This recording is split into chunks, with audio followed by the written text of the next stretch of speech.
മലയാളികൾക്ക് നവരാത്രി കാലമെന്നാൽ വിദ്യയുടെ ഉത്സവമാണ്. ഭാരതത്തിലെ മറ്റിടങ്ങളിൽ ദേവീസങ്കല്പത്തെ ശക്തിയായി ആരാധിക്കുമ്പോൾ കേരളത്തിൽ സരസ്വതി ഭാവത്തിനാണ് കൂടുതൽ പ്രാധാന്യം. ദുർഗാഷ്ടമി മുതലാണ് കേരളത്തിൽ നവരാത്രി പ്രാധാന്യത്തോടെ ആചരിച്ചു പോരുന്നത്.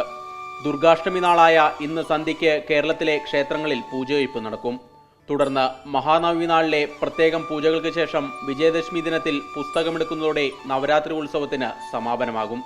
സരസ്വതി പൂജയ്ക്ക് കേളികേട്ട പനച്ചിക്കാട് ദക്ഷിണമൂകാംബി ക്ഷേത്രത്തിൽ ഇക്കുറി വിപുലമായ സംവിധാനങ്ങളാണ് വിദ്യാരംഭ ചടങ്ങുകൾക്ക് ഒരുക്കിയിരിക്കുന്നത്.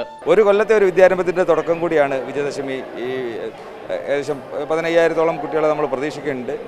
നവരാത്രിയോടനുബന്ധിച്ച് സരസ്വതി മണ്ഡപത്തിൽ നിരവധി കലാകാരന്മാരുടെ സംഗീതാർച്ചനകളും നൃത്താർച്ചനകളും നടന്നുവരികയാണ്.